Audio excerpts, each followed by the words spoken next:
What's going on, guys? This is Holder again. I'm not doing a review today. Basically, I don't know, I just feel like I need to answer a few things and put a couple things out there as far as comments. And it does regard AMD.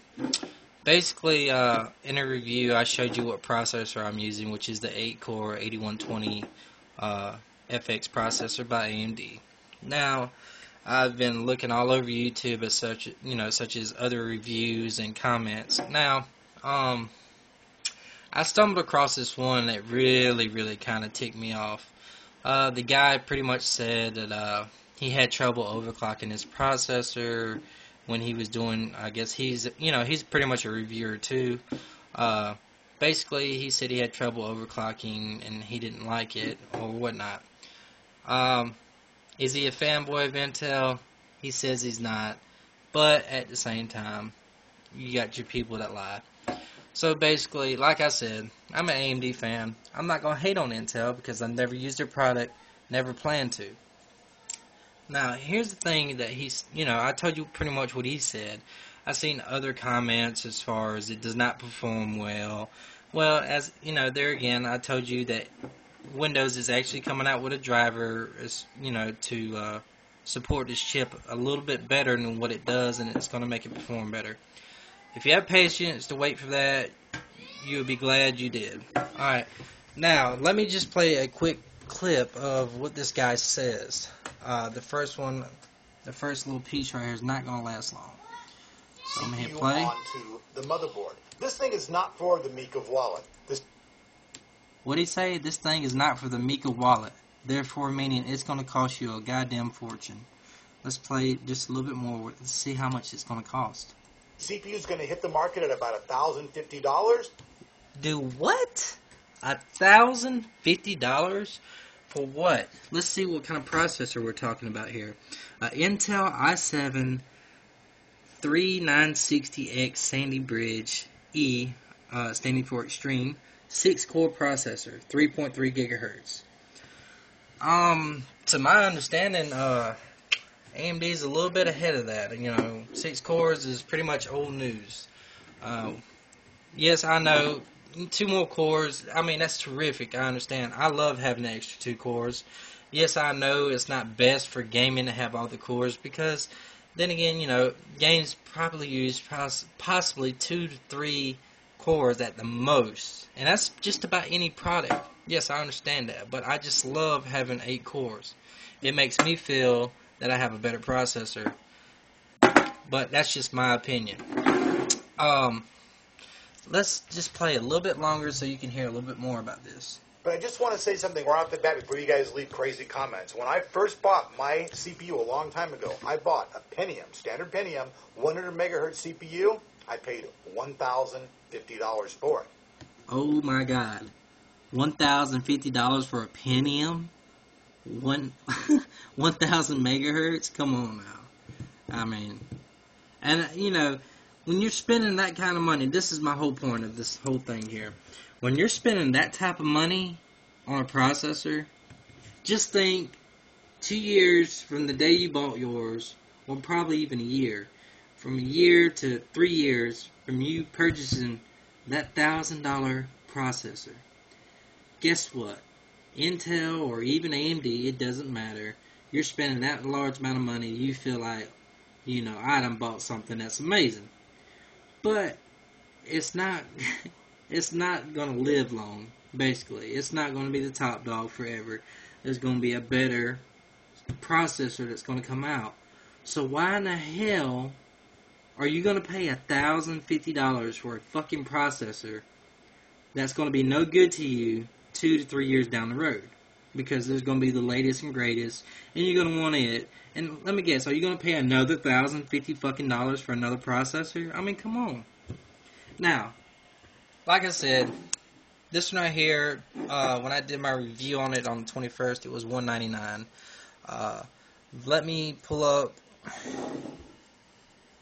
a web page. Let's go to Amazon to see what Amazon is offering on it right now for the brand new one.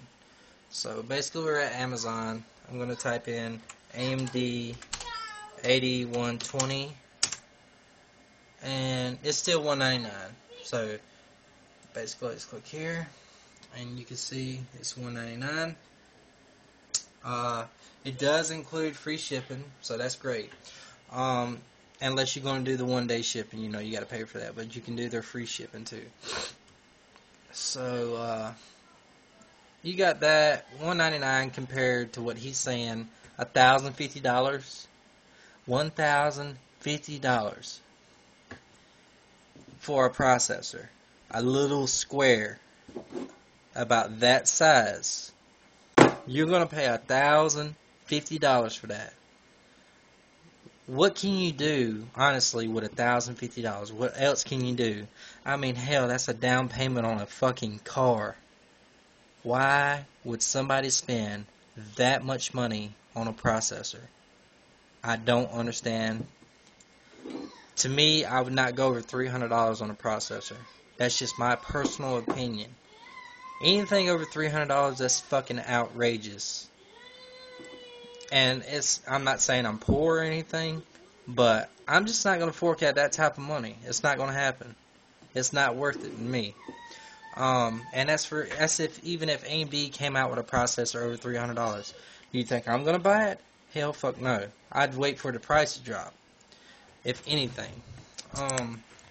But if you listen to this video a little longer, you'll hear where he said he had trouble with the bulldozer.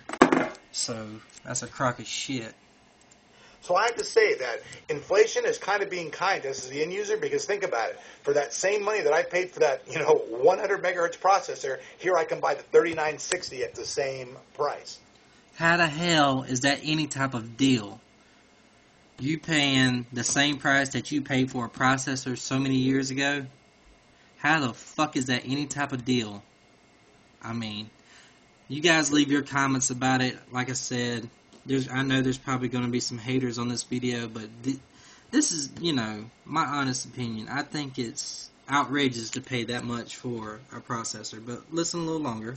Now, one thing to take note. This CPU, when you buy it, comes with absolutely no cooling at all, but it's... What kind of fucking shit is that? How the fuck are you going to buy a processor and it does not come with no cooling at all? Guess what? Intel wants you to fork out more fucking money for a water cooler that is required for this processor. What kind of shit is that? AMD 6-core, put it this way. I had the 1100T Phenom 2 6-core. Guess what? It came with a stock fan. It was very nice. It had the heat pipes built into the stock fan and heatsink. It didn't cost no extra. It came with the processor. So let's look at the fancy one that Intel wants you to buy separately after you pay $1,050 for their processor. Recommended that you use water cooling, and they even have their own liquid water. Oh my fucking god, it's amazing, ain't it? And I guarantee you it's going to cost you a pretty penny. At least over $75. When you can buy a Corsair one that's probably going to work a whole lot better than an Intel branded water cooling system. Wow. They want you to pay extra money for a fucking blue LED fan with some hoses. Anyways, keep listening. Cooling solution that's available for you to buy to go along with this, as well as many aftermarket ones. And let's just be real. Any enthusiast out there who's going to be doing overclocking or serious gaming, 9 times out of 10, you buy the CPU, you get inside the box, you grab that little retail heatsink, and where does it go? Either on a shelf or in your trash can. Okay, he's got a point there, right? A lot of enthusiasts is going to use an aftermarket cooler. But if you do not have the money for an aftermarket cooler at the time, don't you think that it's kind of nice to have that stock heatsink that comes with it that allows you to run your processor right then and there? I mean, to me, that's damn good. Even though it's a stock heatsink, you can't do a whole lot of overclocking with it, but it's good to have because you get to use your product right then and there. If you're on a fucking budget and you cannot afford a water cooling system or even some big aftermarket heatsink like I'm using here, it's good to have it, but Intel's not giving it to you, not on this processor that you're about to pay $1,050 for. Listen a little further. You know it as well as I. So that said, let's jump in. Let's take a look at the features of the CPU, how well it overclocks, and at the end of the day, why would you want to buy this new Intel i7-3960E? Let's go. Okay, pretty much he's going to do some little benchmarking with it. Now let's take a look at some of the technology. Oh, not yet. He's going to give you some specs. Listen. It has 6 cores. It also can use 12 threads via Intel's hyper-threading technology. Features Intel Turbo Boost 2.0 technology, which allows the CPU to overclock to 3.9 gigahertz in specified programs and applications that need it. Also supports Intel's LGA Socket 2011 technology for Intel's x79 motherboards. Now these x79 motherboards, they're going to be pretty cool. They're going to feature up to 64 gigabytes of memory on some, and they... Question. That's a very nice board. You know, it's very nice. I love it. You know, like I said, I'm not an Intel fan, but I love the way that board looks. Honest opinion. Who in the fuck needs 64 gigabytes of RAM? Who in the fuck needs that much RAM? Do you honestly think you're going to use that much RAM? I mean, come on. This is not a fucking server PC that you're creating here. This is a gaming PC. Do you honestly think that you're going to use 64 gigabytes of fucking memory? I mean, come on. I got 16. And I'm not even touching 16 gigs. I kind of feel bad that I bought that much memory. But at the same time, I won't have to worry about buying none for a long time. But I just don't see 64 gigs. That's truly about quadruple overkill if you put that much memory in.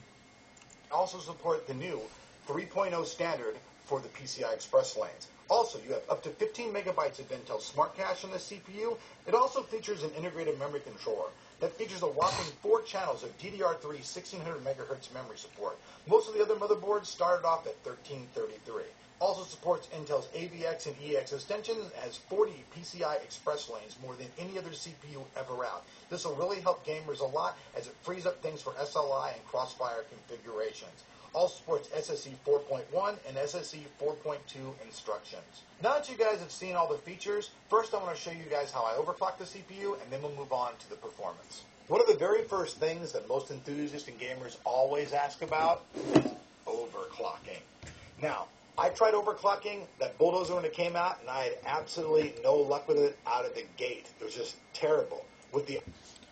Okay, and this is the guy that pretty much said this, that he had trouble overclocking his processor, the bulldozer processor.